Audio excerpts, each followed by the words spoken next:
orang-orang yang di alam barzah ikut membantu terhadap orang-orang yang ada di alam dunia. Mengapa? Karena memang pada waktu itu peperangan itu memang jihad fisabilillah atas komando para ulama. Kalau para sahabat yang ada di dalam perang Badar itu para malaikat yang diturunkan oleh Allah. Memang malaikat yang diturunkan. Yang di tanah air ini ya juga para malaikat.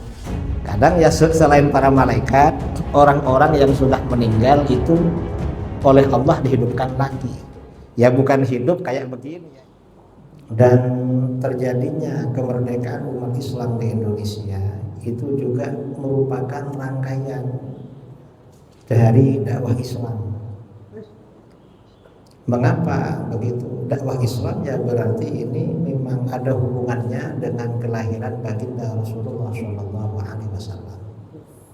Jadi Islam ini masuk ke bangsa kita di Indonesia.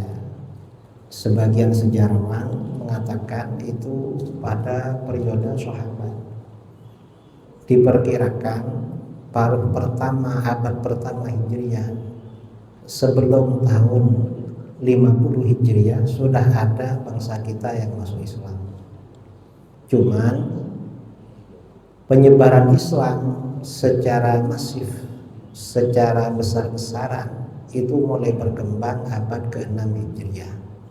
Karena tahun 600 Hijriah berdiri kerajaan Islam Pasai, didirikan oleh Sultan Al-Malikus Saleh di Aceh Utara.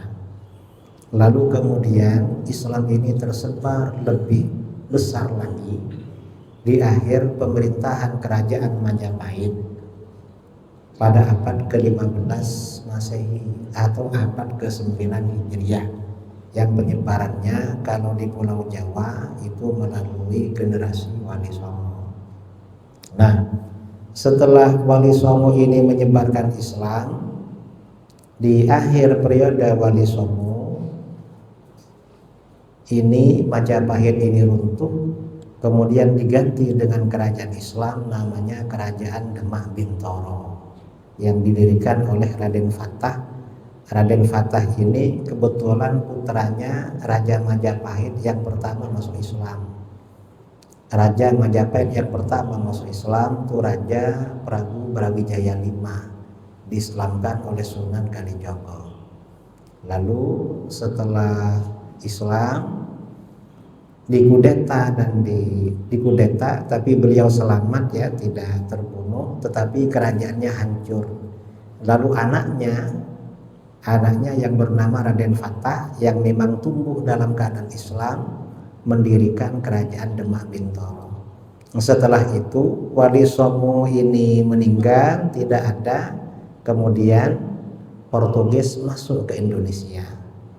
Karenanya pada waktu kerajaan Demak Bintoro pada masa Pati Unus sempat mengirimkan tentara ke Aceh Utara memerangi Portugis.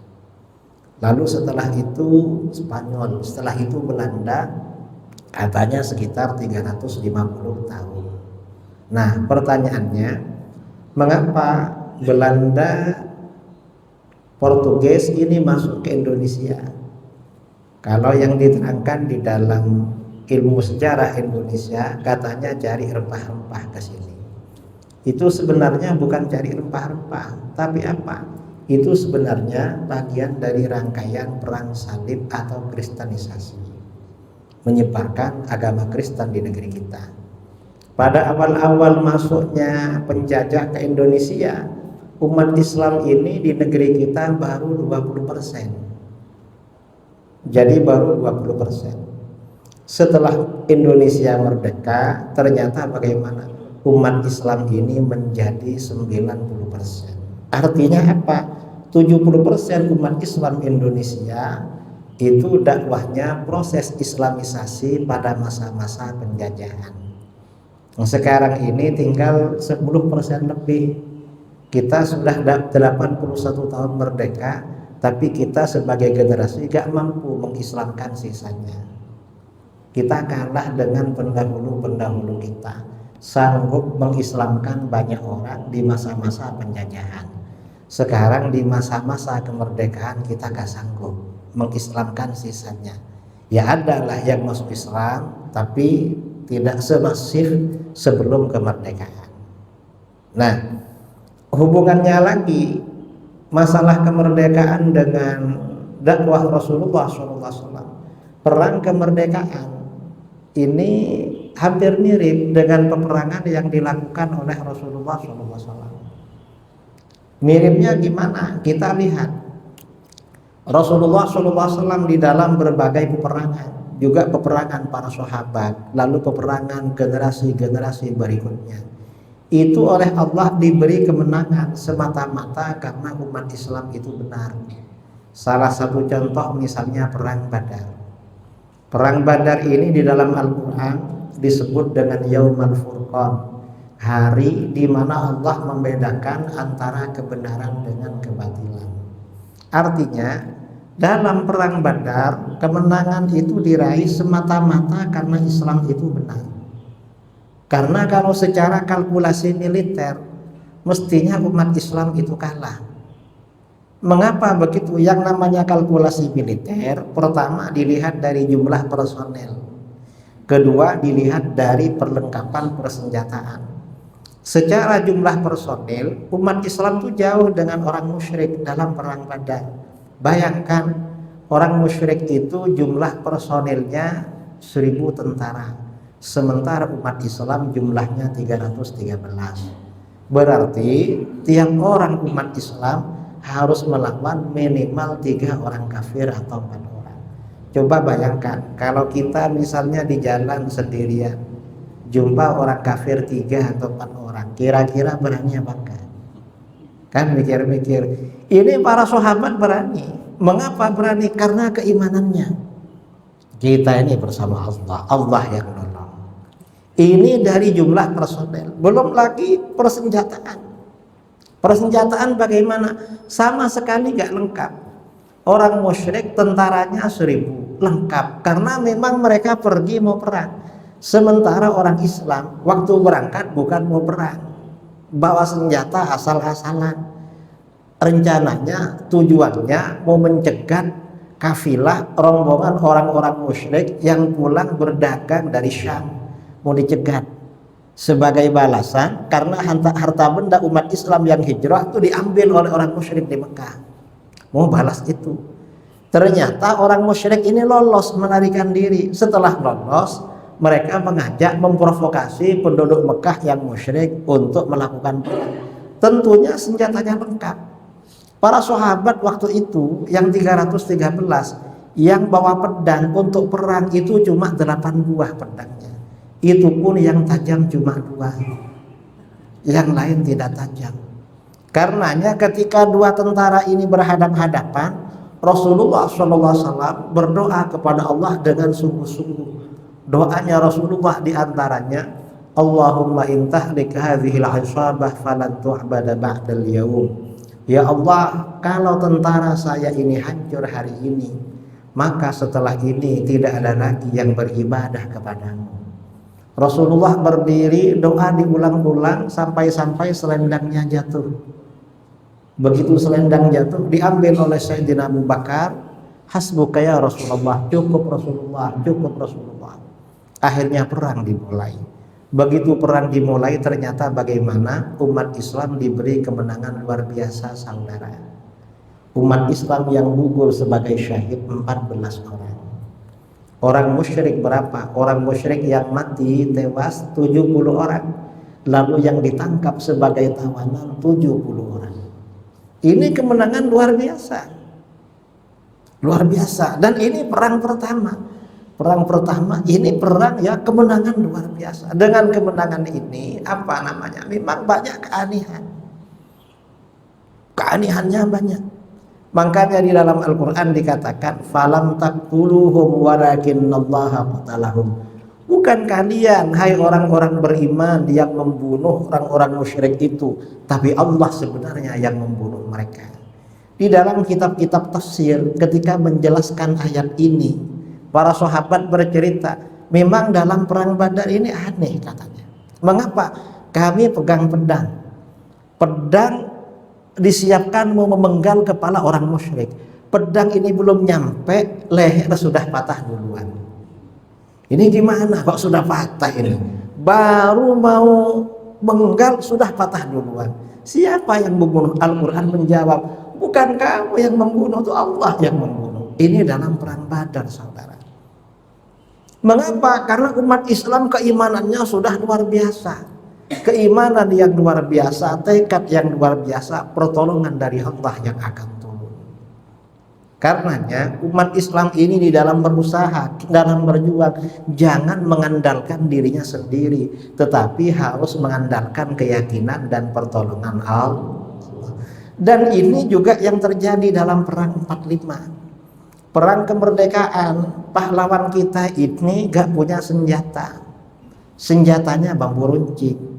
Bayangkan gimana kalau kita ini pakai bambu, sementara musuhnya pakai senjata api. Mereka bisa nembak dari jauh. Ini mengapa? Ini andalannya memang pertolongan Allah. Pertolongan Allah andalannya. Karenanya dulu dalam perang 45 itu banyak korban. Misalnya pada waktu perang 10 November di Surabaya, itu umat Islam yang gugur sekitar 20.000 karena tentara sekutu ramai. Tiba-tiba pada waktu perang ini berkecamuk, ini kisah ya dari para pejuang. Ada tentara berpakaian putih-putih, pakai kendaraan naik kuda putih. Begitu dia menghampiri tentara-tentara sekutu, setiap tentara sekutu yang disentuh didatanginya mati. Dan dia banyak membunuh korban. Tentara sekutu kalah. Selesai perang, tentara yang pakaian putih yang naik kuda didatangi sama pejuang-pejuang yang lain. Kenalan, kamu dari mana? Saya dari Klaten, Jawa Tengah. Siapa namamu? Nama saya ini. Alamatnya di mana? Daerah sini, desa ini, kampung ini. Ada masjid namanya masjid ini. Rumahnya sebelah mana? Di baratnya masjid. Selesai perang, setelah agak lama, orang-orang Surabaya karena ada pejuang yang banyak membantu, mau sowan ke orang ini di Klaten, Jawa Tengah. Dicari kecamatan, lalu desa, lalu kampung, lalu masjid. Katanya rumahnya baratnya masjid. Setelah dilihat di baratnya masjid, ternyata kuburan. Ternyata di barat masjid itu ada kuburan, memang nama beliau. Cuma kuburan ini kata orang situ sudah mati dapat 300 tahun. Ikut perang. Artinya apa? Orang-orang yang di alam barzah ikut membantu terhadap orang-orang yang ada di alam dunia. Mengapa? Karena memang pada waktu itu peperangan itu memang jihad fisabilillah atas komando para ulama. Kalau para sahabat yang ada di dalam perang Badar itu para malaikat yang diturunkan oleh Allah. Memang malaikat yang diturunkan. Yang di tanah air ini ya juga para malaikat. Kadang ya selain para malaikat, orang-orang yang sudah meninggal itu oleh Allah dihidupkan lagi. Ya bukan hidup kayak begini ya, hidupnya untuk berperang, bukan.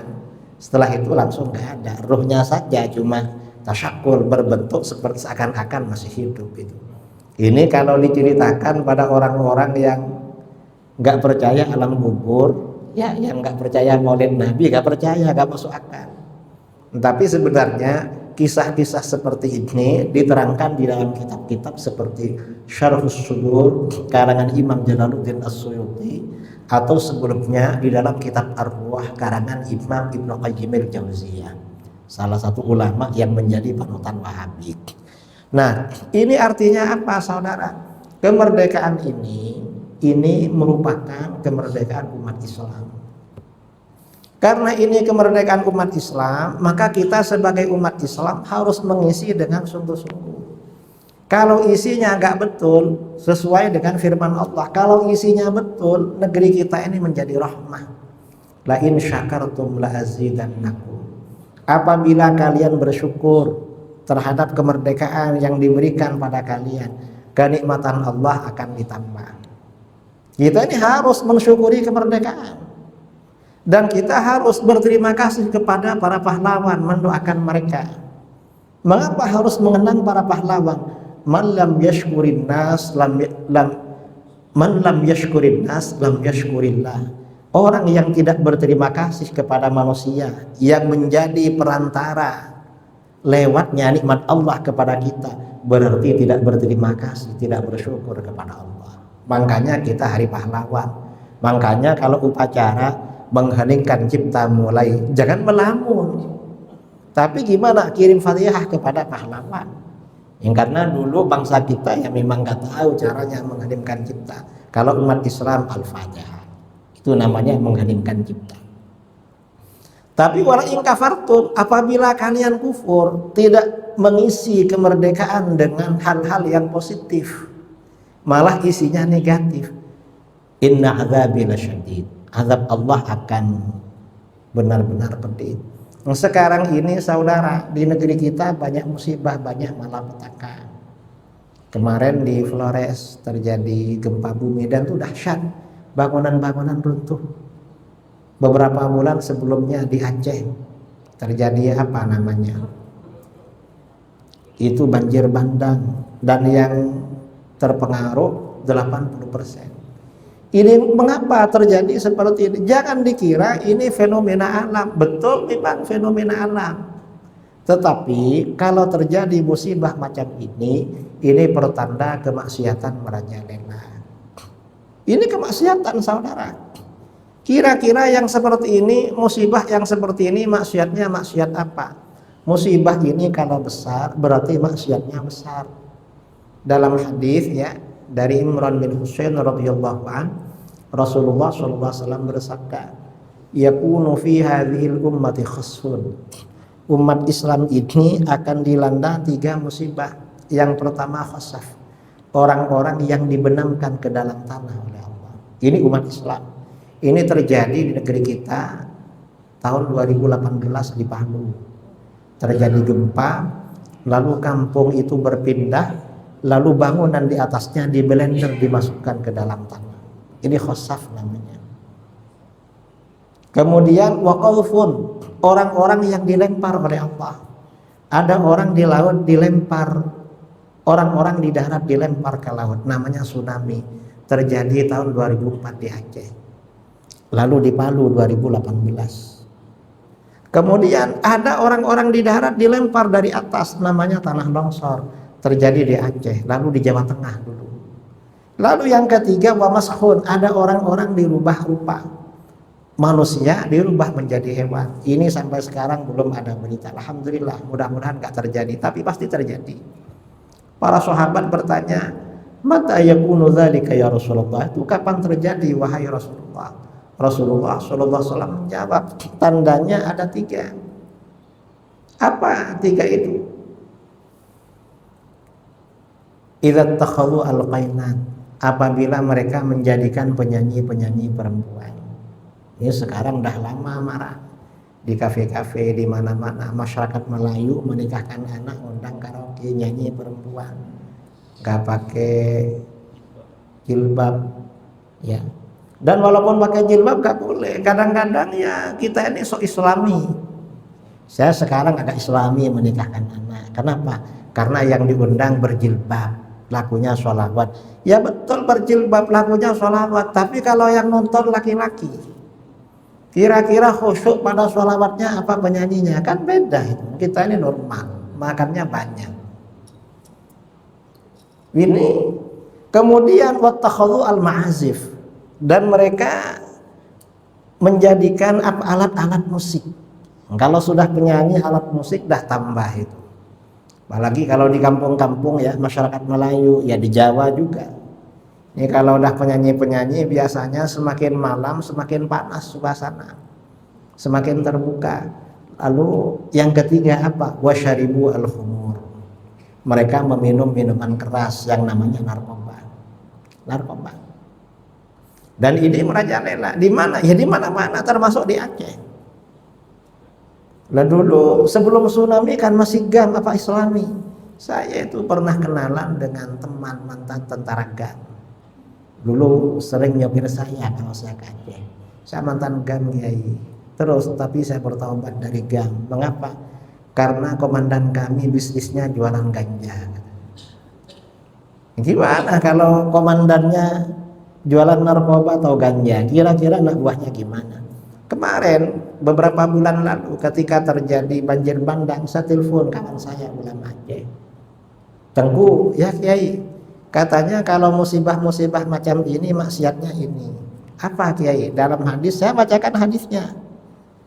Penyanyi perempuan, ya Kiai, dah biasa itu katanya. Alat musik ya. Terus narkoba gimana? Betul Kiai katanya. Kami ini menerapkan syariat Islam, tapi ganja apa narkoba merajalela. Kok gitu? Hampir tiap desa ada bandar narkoba. Bahkan lapas, penjara isinya mayoritas kasus narkoba. Itu di Aceh. Mengapa bisa begitu? Karena narkoba ini masuk dari laut yang paling dekat ke luar negeri Aceh.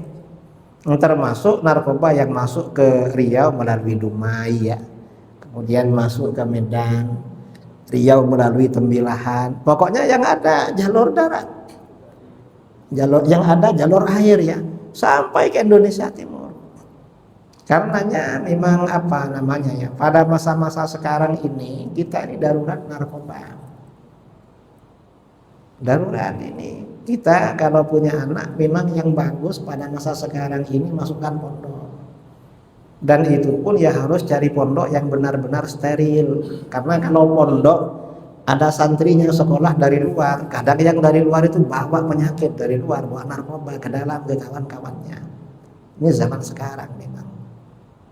Nah ini kalau terjadi seperti ini bahaya saudara. Dan itu yang terjadi di Palu, yang rumah bergeser dan orang-orangnya di blender. Saya ke sana. Memang di situ tempatnya sabung ayam, tempatnya narkoba. Saya 3 kali ke sana dan lihat-lihat setiap ada safari dakwah ceramah di sana. Saya ingin lewat yang itu. Ya lewat. Ada rumah tinggal separuhnya amblas. Ada yang benar-benar amblas ke dalam. Padahal tanahnya itu tanah bukan tanah macam di Riau ya, yang kayak yang tanah gambut, bukan tanah gambut itu yang di blender itu, tanahnya tanah padat. Kita ini jangan merasa aman, Riau ini gambut, blender sedikit, di blender sedikit amblas semua saudara. Itu tanah padat bisa begitu. Ini mengapa Allah itu ya kalau berkehendak apa-apa gak pandang gambut, gak pandang padat, ya bisa di blender. Karenanya memang ke depan ini ya kita ini harus bersungguh-sungguh menjaga anak. Apalagi anak-anak sekarang kita kasih HP. Mengapa dikasih HP? Kalau nggak dikasih takut bapaknya, ibunya terganggu main HP. Akhirnya anaknya dibelikan. Akhirnya satu rumah sama anaknya main HP semua. Itu kan termasuk setan modern kan. Otak setan modern ya HP itu. Mengapa banyak buang-buang waktu? Nah ini mengapa di negeri kita ini kemaksiatan merajalela. Kemaksiatan merajalela pertanda banyak umat meninggalkan ibadah sholat 5 waktu. Banyak gak sholat? Kau tahu banyak gak sholat? Ini berapa orang ini? Coba bayangkan sholat subuh dengan sholat Jumat, berapa persen bedanya? Kalau sholat Jumat penuh ya sampai belakang, sholat subuh 2 shaf, paling banyak 2 shaf. Tapi kalau sholat Jumat penuh sampai belakang. Kalau hari raya penuh sampai luar. Berapa persen? Makanya tahun 2024 survei pemerintah umat Islam yang istiqomah sholat 5 waktu 38, sekian persen.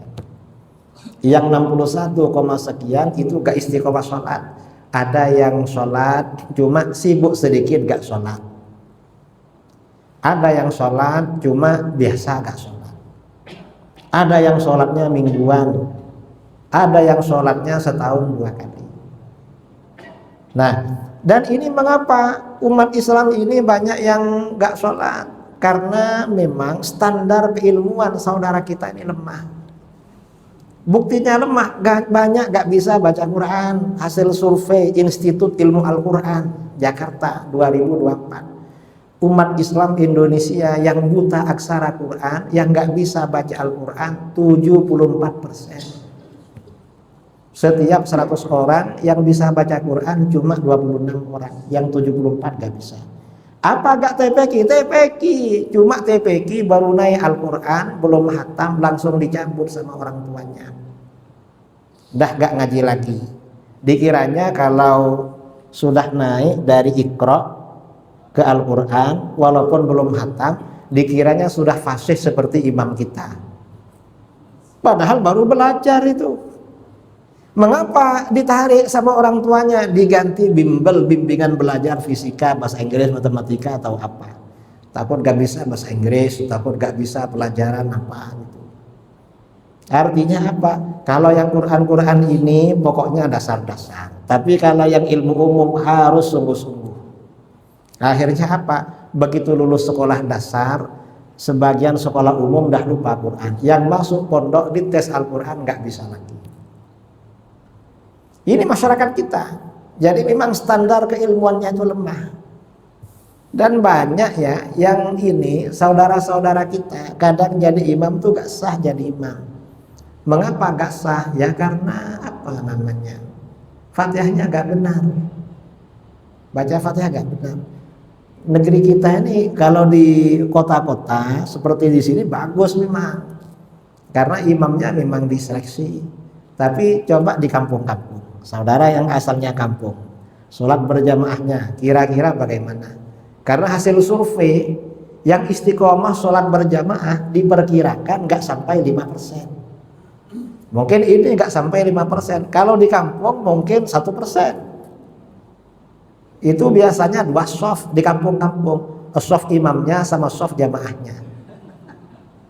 Jumlahnya berapa? 4 orang, kadang 3 orang. Tahun kemarin pas Isra Mi'raj di Pagar Alam, Sumatera Selatan, ada jamaah tanya, Pak Kiai, saya ini baru 2 tahun sholat. Kemana selama ini? Ada Kiai gak sholat, orangnya sudah 60-an. Terus karena saya rajin ke masjid Kiai, begitu rajin saya diangkat jadi muazzin, tukang azan. Negeri kita ini kadang-kadang latah. Pokoknya ada orang baru rajin langsung dikasih jabatan. Jadi tukang azan. Terus ini kiai yang susah ini sholat zuhur dan asar. Mengapa susah? Imamnya gak pernah datang. Imamnya, saya azan, saya sendirian kiai di masjid. Lama sekali nunggu imam, ternyata ada jamaah datang. Lalu datang. Dan ini 3 orang ini bertiga yang istiqomah zuhur asarnya. Kalau maghrib isya subuh tuh naik. Nah 2 orang ini diminta jadi imam gak mau. Katanya apa? Saya tak pandai baca Fatihah. Saya gak pandai juga kiai. Cuma karena gak ada saya terpaksa jadi imam. Kira-kira berjamaah kami sah apa enggak? Saya gak pandai baca Fatihah. Saya bilang sholat berjamaah kalian sah. Kok bisa kiai? Karena orang yang salah-salah baca Fatihahnya sah menjadi imam asal makmumnya salah-salah juga. Itu baru gak sah kalau imamnya pandai baca Fatihah. Imam dan makmum kalau sama-sama bodoh malah gak apa-apa. Saudara misalnya berhenti di masjid di mana, kok imamnya salah-salah, ini sah apa enggak? Asal makmum yang lain itu sama-sama bodoh sah. Yang susah kalau imamnya pandai, malah batal sholat berjamaahnya. Nah ini artinya apa ya, standar masyarakat kita begitu. Saya dulu berjalan safari dakwah di ke pondok. Saya kan di Riau ada pondok ya di Pelalawan. Di Jambi ada pondok juga sejak 2012. Jadi karena penerbangan subuh jam 2 berangkat dari pondok. Subuh berhenti di masjid. Jamaahnya cuma gak sampai 1 baris. Karena saya kemana-mana pakai sorban. Saya kemana-mana pakai sorban memang. Apalagi naik pesawat, naik mobil. Takut masuk angin untuk menutupi hidung. Nah pas subuh tiba-tiba waktu iqamah saya diminta jadi imam. Saya pede waktu itu. Oh berarti orang sini kenal saya gitu. Kok saya diminta jadi imam? Saya jadi imam. Karena mau ke bandara saya wiritan pendek, segera pamitan. Ketika mau pulang kata mereka, Bapak dari mana? Oh ternyata gak kenal pada saya. Kok saya diminta jadi imam? Berarti gak punya imam itu. Masjid-masjid kita ini banyak yang nggak punya imam, saudara. Ya ada imamnya, tapi begitu ada orang pakai sorban itu nggak pede. Oh, ini pasti fasih bacaannya. Saya imam di sini nggak fasih, makanya kita diminta jadi imam. Ini masyarakat kita. Artinya apa? Di zaman seperti sekarang ini, karena memang seperti sekarang ini kan apa namanya ya? Termin asyratis sa'ah, termasuk tanda-tanda kiamat, ayyub badal ilmu itu dicabut oleh Allah. Wa yantashiral jahlu, kebodohan merajalela. Maksudnya bagaimana? Sekarang ini kadang-kadang ya yang berceramah bodoh, kadang-kadang yang jadi imam itu bodoh, kadang-kadang. Dan acara-acara yang sering diadakan walaupun Agustusan, acara-acara bodoh, bukan acara-acara ilmu. Cobalah misalnya Agustusan lomba azan, lomba baca Quran. Ya kapan-kapan lah, mungkin untuk tahun depan, untuk semarak Agustus, Masjid At-Thayyibah bikin acara lomba azan, lomba baca Quran ya. Mungkin lomba baca Qurannya ada tingkat anak-anak, ada tingkat dewasa, ada tingkat kakek nenek misalnya. Gimana? Ya biar acaranya itu ilmu. Nah, sekarang ini lombanya kadang-kadang ya sejak dulu, sejak kecil apa itu kelereng, lari kelereng. Gimana lari pakai kelereng suruh cepat? Ya gak bisa cepat gitu. Kadang-kadang lomba dari Belanda, panjat pinang itu kan dari Belanda dulu. Kadang-kadang ya lomba lalu orang suruh daftar hadiah dari situ, ya judi namanya itu. Jadi memang apa namanya, acara-acara ini kadang acara kebodohan, bukan acara keilmuan. Itu gak boleh. Di zaman sekarang ini kita ini berarti ibadah yang paling afdol itu ilmu, selain ibadah fardu ya. Artinya semarak ilmu, kajian-kajian ilmu, kita dukung majelis-majelis ilmu, kita dukung pondok-pondok yang menyebarkan ilmu. Ya pokoknya masalah keilmuan. Kalau enggak bahaya saudara sekarang ini. Dan ke depan ini ya, selain yang 3 ini kan satu hadis, dalam hadis lain itu selain 3 ini masih ada 2 perkara lagi yang enggak disebutkan di sini. Apa di antaranya ya walabisu al-harir, laki-laki pakaian sutra. Kalau pakaian sutra hampir enggak ada, cuma maksudnya ini kan laki-laki memakai pakaian perempuan. Sutra itu kan untuk perempuan mestinya. Sekarang ini laki-laki pakaian perempuan biasa. Apa contohnya kalung? Betul.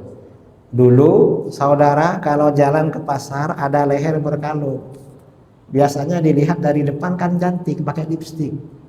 Tapi kalau sekarang dari belakang lehernya berkalung, dari depan mukanya berjenggot. Parah sekarang. Saya pernah mau khutbah Jumat di Batam. Begitu duduk saya mikir-mikir, saya ini mau khutbah apa ya? Mau khutbah apa? Tiba-tiba ada jamaah masuk pakai kalung emas.